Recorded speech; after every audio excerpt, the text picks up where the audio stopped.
Assalamualaikum warahmatullahi wabarakatuh. Perkenalkan, nama saya Iza Afkarina dari kelas PAI A6 angkatan 2025 semester 1. Di sini saya akan sedikit menjelaskan tentang makalah saya yang berjudul Pancasila sebagai Dasar Negara Republik Indonesia dan Sumber Hukum Nasional. Apakah teman-teman tahu bahwa keberadaan Pancasila bagi masyarakat Indonesia itu sangat diperlukan? Karena Pancasila sendiri memiliki fungsi untuk menjaga eksistensi bangsa Indonesia, karena di dalamnya mengandung nilai-nilai luhur setiap Pancasila itu sendiri. Pancasila juga sebagai alat pemersatu bangsa. Nah, dengan mempelajari serta memahami nilai-nilai Pancasila beserta maknanya yang tertanam dalam Pancasila, maka kita sebagai masyarakat diharapkan mampu untuk mengimplementasikan di dalam kehidupan sosial dan bermasyarakat. Tujuan Pancasila sendiri yaitu untuk menciptakan masyarakat Indonesia yang berkemanusiaan, berkeadilan sosial, bertakwa, beradab. Namun, dengan seiringnya waktu, nilai-nilai yang tertanam dalam Pancasila yang seharusnya bisa mencerminkan dalam kehidupan sehari-hari itu semakin pudar atau semakin tidak dijalankan oleh masyarakat sendiri. Nah, dari penjelasan yang saya jelaskan barusan, saya menarik 3 rumusan masalah, yaitu yang pertama, pengertian Pancasila dan fungsi Pancasila, dan yang kedua, bagaimana kedudukan dan urgensi Pancasila, dan yang ketiga adalah perkembangan unsur-unsur nilai Pancasila. Nah, untuk pengertian ini sendiri dibagi menjadi 3. Yang pertama adalah pengertian Pancasila secara etimologis. Secara etimologis, Pancasila berasal dari bahasa Sanskerta atau bahasa Kasta Brahma dari India yang dapat dijabarkan dalam 2 kata, yaitu panca. Panca yang berarti 5 dan sila yang berarti dasar, sehingga Pancasila mempunyai arti 5 dasar, yaitu 5 dasar negara Republik Indonesia. Di dalam buku Sutasoma ini, Pancasila mempunyai arti berbatu sendi yang 5 dari bahasa Sanskerta yang memiliki arti pelaksanaan kesusilaan yang 5 atau Pancasila Krama, meliputi sebagai berikut. 1. Tidak boleh melakukan kekerasan atau ahimsa. Yang kedua, tidak boleh mencuri atau asetya. Yang ketiga, tidak boleh berjiwa dengki atau indriva nigraha. Dan yang keempat, tidak boleh berbohong, yaitu amswada. Yang kelima, tidak boleh mabuk minuman keras atau dama. Pengertian Pancasila secara historis. Secara historis, Pancasila bukanlah sesuatu yang tiba-tiba muncul atau diciptakan dalam sehari semalam, tetapi ia adalah hasil dari proses panjang perjalanan sejarah bangsa Indonesia. Dan nilai-nilai yang terkandung dalam Pancasila sebenarnya itu sudah hidup di tengah masyarakat kita jauh sebelum kemerdekaan. Artinya, Pancasila memiliki pengalaman nyata, cara hidup, dan kebijaksanaan lokal yang berkembang secara turun-temurun di berbagai daerah Nusantara lainnya. Nah, sebelum Indonesia merdeka, bangsa ini sudah memiliki nilai-nilai luhur yang dianut oleh masyarakat seperti semangat gotong royong, musyawarah untuk mufakat, sikap toleransi antar suku agama, serta keadilan sosial. Dan nilai-nilai ini telah lama menjadi bagian dari kehidupan masyarakat dan menjadi semacam falsafah hidup yang tidak tertulis namun dijalankan dalam kehidupan. Yang ketiga ada pengertian Pancasila secara terminologis. Secara terminologis, Pancasila adalah nama yang digunakan untuk menyebut 5 dasar atau prinsip utama yang menjadi landasan dalam kehidupan berbangsa dan bernegara di Indonesia. Kata Panca sendiri yang berarti 5 dan sila yang berarti prinsip atau dasar.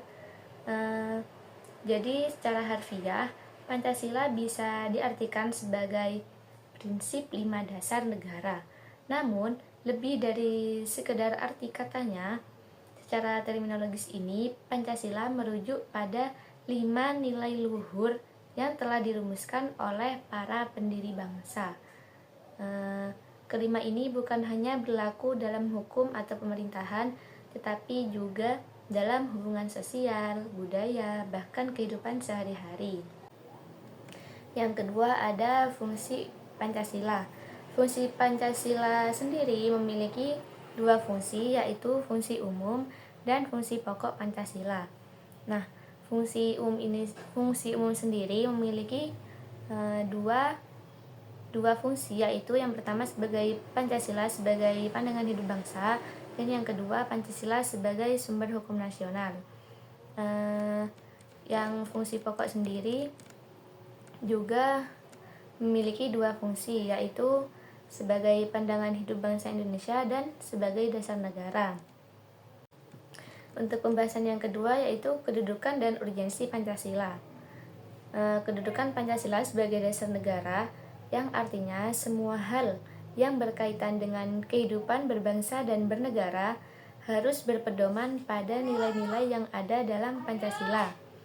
Penetapan Pancasila sebagai dasar negara diperoleh dari alinea keempat pembukaan Undang-Undang Dasar 1945 dan tertuang dalam momen DPRGR pada tanggal 9 Juni 1966 yang menandakan Pancasila sebagai pandangan hidup bangsa Indonesia yang telah ditetapkan atau telah diresmikan oleh PPKI atas nama rakyat Indonesia menjadi dasar negara Republik Indonesia.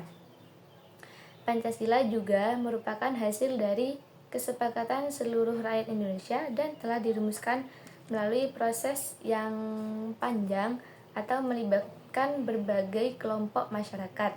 Jadi, Pancasila itu bukan hanya milik satu golongan, tapi milik semua rakyat. Nah, dengan adanya penetapan Pancasila sebagai dasar negara itu memberikan pengertian bahwa negara Indonesia adalah negara Pancasila. Hal itu mengandung arti bahwa kita sebagai rakyat Indonesia harus tunduk dan patuh pada nilai-nilai Pancasila, melaksanakannya dalam seluruh perundang-undangan. Mengenai hal itu, seorang ahli, Kipri Dipoyudo, berpendapat bahwa negara Pancasila adalah negara yang didirikan untuk melindungi dan mengembangkan martabat serta hak asasi seluruh rakyatnya.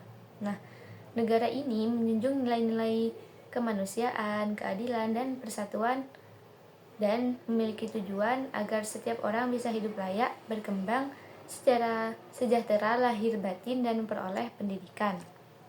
Ada urgensi Pancasila sebagai dasar negara. Secara etimologis, istilah dasar negara memiliki arti yang mirip dengan beberapa istilah asing seperti grand norm, yaitu norma dasar, atau Rechtsstaat, yaitu gagasan hukum, atau Staatsstaat, itu gagasan tentang negara, dan philosophisch Grundslage, atau dasar filsafat negara. Nah, dari banyaknya istilah asing ini menunjukkan bahwa setiap negara di dunia pasti memiliki dasar negara sebagai pedoman utama. Nah, sementara itu secara terminologis, dasar negara adalah fondasi utama atau sumber nilai yang digunakan untuk membentuk serta menjalankan pemerintahan suatu negara. Dasar negara juga bisa diartikan sebagai sumber dari segala sumber hukum yang berlaku. Dasar negara berfungsi sebagai norma fundamental yang menjadi sumber dari semua hukum dalam penyelenggaraan negara, baik yang tertulis maupun tidak tertulis. Nah, cita hukum ini mengarahkan hukum agar sesuai dengan cita-cita masyarakat, terutama dalam mewujudkan keadilan dan kesejahteraan bagi semua warga. Untuk memahami urgensi Pancasila sebagai dasar negara itu dapat menggunakan dua cara, yaitu dengan institusional, yaitu dengan kelembagaan, atau dengan human research atau personal sumber daya manusia. Dan pembahasan yang ketiga ada perkembangan pembentuk unsur-unsur nilai Pancasila. Yang pertama itu ada unsur nilai Pancasila pada zaman pengaruh kebudayaan asli atau pada kebudayaan awal. Yang kedua ada pengaruh budaya Hindu dan Buddha. Yang ketiga adalah pengaruh kebudayaan Islam. Yang keempat ada pengaruh budaya Barat atau kolonialisme. Dan yang terakhir ada pengaruh kebudayaan nasional Indonesia yang dipengaruhi oleh paham individualisme. Yang pertama, unsur nilai pada zaman pengaruh kebudayaan asli atau awal. Nah, para ahli sejarah mengatakan bahwa sebelum kebudayaan Hindu masuk dan berkembang di Indonesia, berbagai suku bangsa di Indonesia telah mengenal unsur-unsur pembentukan Pancasila. Nilai-nilai kehidupan yang terdapat pada nilai-nilai Pancasila ternyata memang sudah nampak pada tahap perkembangan ini. Dan keterbukaan masyarakat Indonesia terhadap dunia luar sudah ada sejak pada zaman dahulu, ditunjukkan dengan kemampuan mereka berinteraksi dan menjalin hubungan dengan bangsa lain.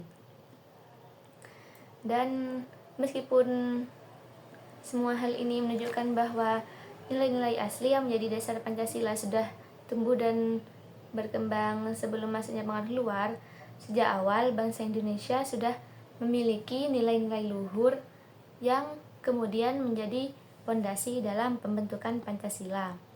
Yang kedua, ada unsur nilai Pancasila pada zaman pengaruh kebudayaan Hindu dan Buddha. Nah, masuknya agama Hindu membawa dampak besar terhadap perkembangan kebudayaan di Indonesia. Masyarakat ini mulai mengenal sistem kepercayaan yang lebih terstruktur, terutama mengenai konsep ketuhanan.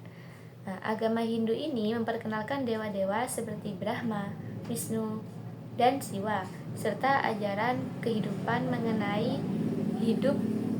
kehidupan setelah mati dan karma, yang secara tidak langsung memperkuat nilai ketuhanan yang esa dalam Pancasila. Dengan demikian, masa pengaruh Hindu dan Buddha tidak hanya memperkaya budaya Indonesia, tetapi juga turut memperkuat unsur-unsur Pancasila yang telah tumbuh sejak masa kebudayaan asli. Ajaran moral dan etika dari kedua agama ini memberikan kontribusi penting terhadap pembentukan karakter bangsa yang religius, bersatu, demokratis, dan berkeadilan. Dan yang ketiga, ada unsur nilai Pancasila pada zaman pengaruh budaya Islam. Nah, Islam mulai terlihat dari pengaruhnya di Indonesia sekitar akhir abad ke-13, seperti yang tertulis di batu nisan Malik Al-Saleh dari Pasai. Namun sebenarnya Islam sudah dikenal masyarakat sejak abad ke-6. Perkembangannya baru benar-benar terasa setelah runtuhnya kerajaan Majapahit di abad ke-15. Salah satu pengaruh besar dari masuknya Islam ke Indonesia adalah tumbuhnya ajaran tentang Tuhan Yang Maha Esa. Islam juga berpengaruh pada kehidupan sosial dan sistem pemerintahan. Ajaran Islam ini menekankan pentingnya musyawarah atau syura dalam mengambil keputusan. Nah, ini selaras dengan nilai demokrasi atau semangat gotong royong yang kemudian menjadi bagian dari Pancasila. Namun dalam beberapa kerajaan di Jawa masih ada sistem pemerintahan yang bersifat feodal dan berpusat pada raja sebagai penguasa. Dan yang keempat, ada unsur nilai Pancasila pada zaman pengaruh budaya Barat atau kolonialisme. Nah, orang-orang Barat mulai datang dan menjajah di Indonesia itu sekitar abad ke-16. Meskipun sebelumnya sudah ada orang Eropa seperti Marco Polo yang singgah di Nusantara pada abad ke-17 hingga ke-20, Bangsa Eropa datang tidak hanya untuk berdagang atau berpetualang, tetapi juga untuk menjajah. Awalnya masyarakat Indonesia bersikap terbuka dan bersahabat kepada pendatang asing. Namun karena kolonialisme semakin menindas, sikap masyarakat pun berubah menjadi curiga dan melawan. Hal ini terbukti dari berbagai perlawanan rakyat yang terjadi pada abad ke-17. Dari perjuangan bangsa Indonesia untuk merdeka tidak terjadi secara instan. Masyarakat sadar bahwa perubahan besar yang hanya bisa dicapai jika mereka bersatu sebagai satu bangsa. Mereka mulai membayangkan kehidupan baru yang lebih adil dan lebih makmur. Gerakan kebangsaan yang muncul saat itu tidak semata-mata untuk meraih kemerdekaan, tapi juga ingin menciptakan tatanan kehidupan yang lebih baik. Nah, yang kelima, ada unsur nilai Pancasila pada zaman pencarian bentuk kebudayaan nasional atau pengaruh paham Marxisme, Islamisme, dan nasionalisme. Nah, kebangkitan semangat nasionalisme sendiri di Indonesia ditandai dengan berdirinya organisasi Budi Utomo yang menjadi pelopor gerakan kebangsaan. Setelah itu, banyak organisasi lain yang bermunculan membawa berbagai paham ideologi untuk memperjuangkan kemerdekaan Indonesia. Nah, contoh organisasi yang berlandaskan semangat nasionalisme itu ada Insurge Party, yaitu pada tahun 1912, dan yang kedua ada Perhimpunan Indonesia pada tahun 1925, dan yang ketiga ada PNI, yaitu Partai Nasional Indonesia pada tahun 1927. Nah, untuk organisasi yang bersifat Islamis itu ada Sarekat Dagang Islam pada tahun 1911, dan ada Partai Sarekat Islam pada tahun 1930, dan yang ketiga ada Muhammadiyah, yaitu pada tahun 1912. Untuk organisasi yang berlandaskan Marxisme itu ada ISDFI, yaitu yang pada tahun 1920 berubah menjadi PKI.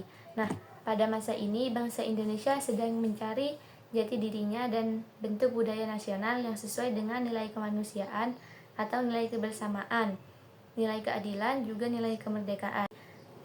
Sedikit penjelasan saya tadi, saya menarik kesimpulan yaitu Pancasila berasal dari kata panca yang berarti 5 dan sila yang berarti dasar, sendi, asas atau peraturan tingkah laku yang baik. Nah, dengan demikian Pancasila merupakan 5 dasar yang berisi pedoman atau aturan yang tentang tingkah laku yang penting dan baik. Pancasila dapat diartikan sebagai 5 dasar yang dijadikan dasar negara serta pandangan hidup bangsa. Pancasila sendiri juga memiliki fungsi sebagai peran fundamental dalam membentuk arah kehidupan berbangsa dan bernegara di Indonesia. Nilai-nilai yang terkandung di dalamnya mencerminkan pandangan hidup bangsa yang mengedepankan kemanusiaan, keadilan, serta demokrasi yang berlandaskan ketuhanan. Nah, dari kesimpulan ini, saya ingin beri sedikit saran untuk teman-teman. Harapannya kita sebagai masyarakat Indonesia agar lebih memahami tentang Pancasila, tidak hanya berhenti pada tataran teori atau hafalan semata, tapi benar-benar diterapkan dalam kehidupan sehari-hari. Selain itu, perlunya ada upaya yang lebih nyata dari berbagai pihak, baik pemerintah, lembaga pendidikan, maupun masyarakat umum, untuk terus menghidupkan semangat Pancasila dalam setiap aspek kehidupan, mulai dari pendidikan karakter di sekolah, pembinaan toleransi antar umat beragama, hingga praktik keadilan sosial di lingkungan sekitar. Baik, cukup sekian penjelasan dari saya. Jika ada kurangnya, atau kesalahan saya mohon maaf. Terima kasih. Wassalamualaikum warahmatullahi wabarakatuh.